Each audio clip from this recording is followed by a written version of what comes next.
Welcome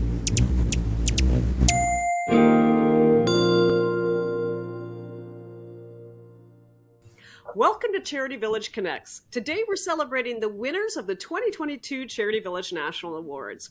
Joining me is Becky Andrade of Milton Community Resource Centre, the winner of Best DEI Employer for an organization over 20 staff. Congratulations. Thank you, Mary. Wow, what a huge honor. Well, it's a fantastic achievement for sure. I wonder if you could tell me about your organization and what you do at the organization. Absolutely. So Milton Community Resource Centre is a not-for-profit multi-service agency. We have a number of different programs and services that we offer in Milton and the surrounding communities. So we have licensed childcare programs, we offer early on programs, we have family fun programs, we have licensed home childcare.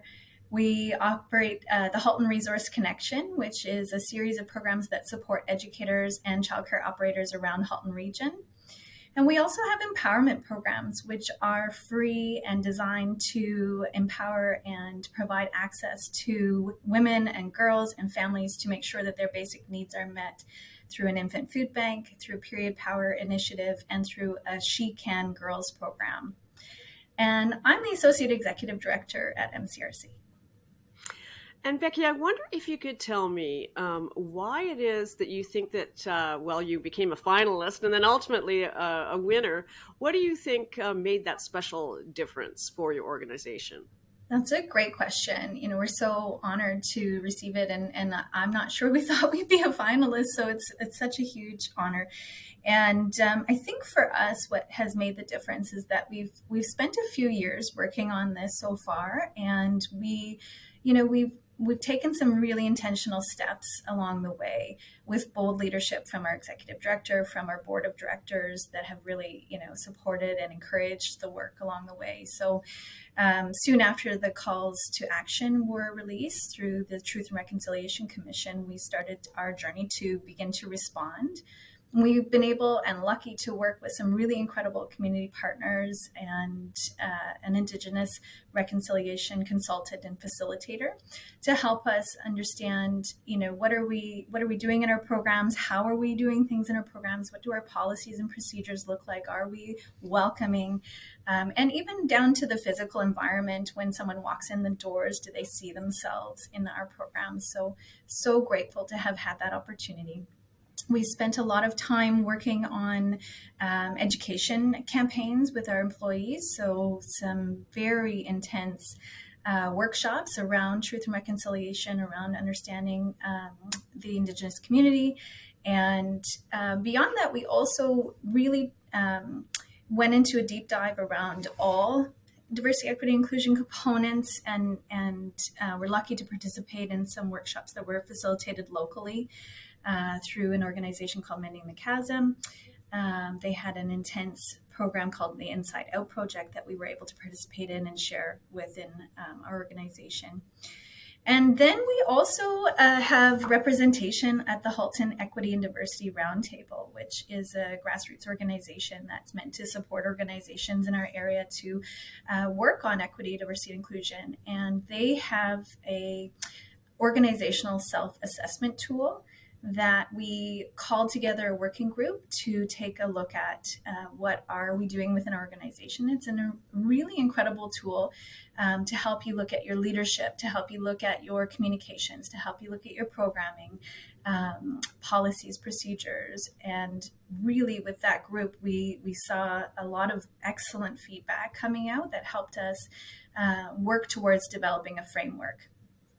We were lucky enough to bring in a dedicated diversity, equity, inclusion specialist who helped formulate our responses to that organizational self-assessment tool and develop it into a framework for us to really intentionally move forward and not just, check the box. We did the assessment. We're done now.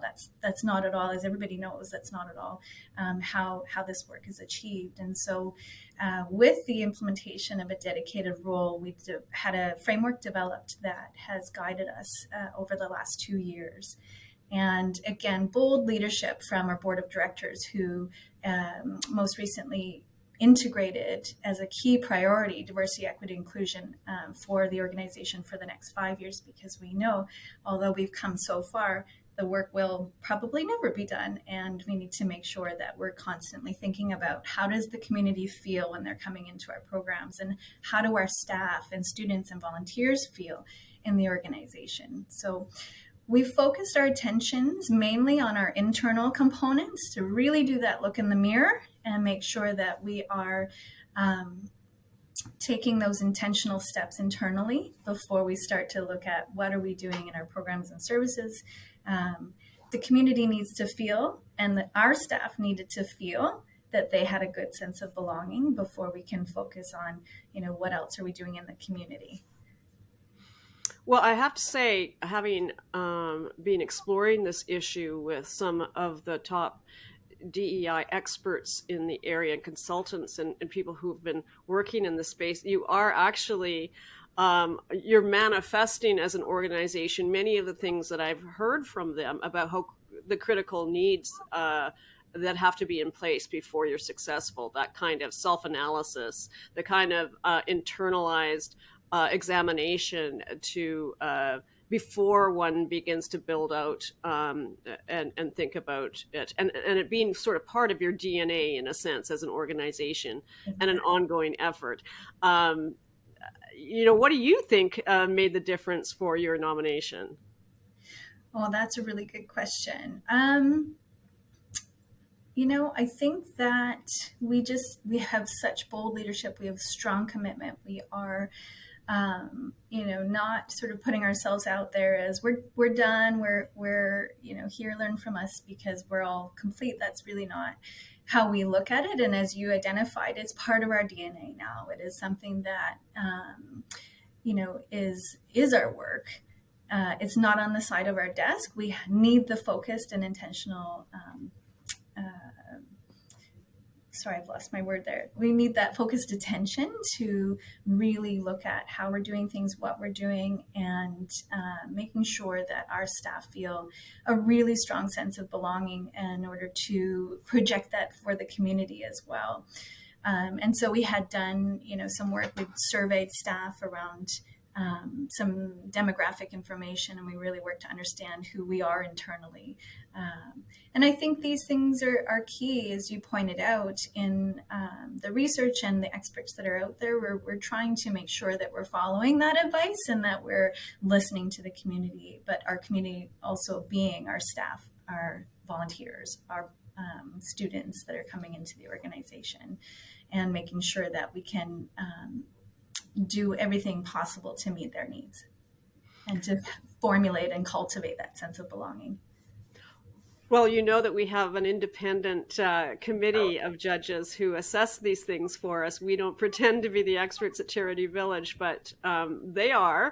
And, they certainly seem to be of the view that you're doing a fantastic job and that your work should be celebrated. How did it make you feel to be nominated or as a finalist and then a winner? We're blown away. I mean, it was such true honor to receive this recognition. We're so grateful to that committee for their thoughts and how they believe we are doing. It's a great validation that we are on the right track. And so our staff have just been incredibly pleased and celebrating.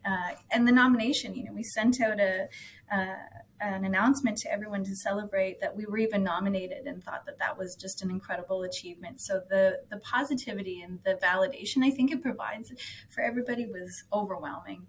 And so we were so absolutely thrilled, shocked, but so pleased to have been recognized in this way and validated, because we do have an internal group of people who are really extremely committed to this and dedicated to seeing this organization thrive and to seeing our community thrive. And I think for our staff to hear that this is being recognized on such an incredible platform, it's so wonderful, heartwarming, and honoring for us. Well, it certainly is very well deserved. I'd love to know what you think, whether you think awards like these are good for the sector and people in it, and if so, why? Absolutely. I think for the sector, it's great because, what Charity Village does is bring people together and highlight, common issues and common challenges. And it can be so overwhelming sometimes to know where to begin, how to start your journey. And I think, being able to seek out other organizations who've been successful in areas that you're hopes, perhaps trying to make some progress with, that there's this opportunity to connect and to share, to learn from each other and to support each other. And so I think Village does such an incredible job of supporting the sector and providing these opportunities. We would be absolutely thrilled, if there were any other organization anywhere in Canada that would want to reach out and say, hey, how did you do this? Or show me the tool, or walk me through your framework. We would be thrilled to be able to share that. Well, I'm so very pleased that you feel that way, and so delighted that your team is getting validated for the extraordinary work that they've done, both internally within their organization itself as a workplace, but also out in the community. Thank you for your inspiring work and making the nonprofit sector and the organizations within it and the communities that you serve a much better place. So congratulations. Thank you, Mary. Thank you so much.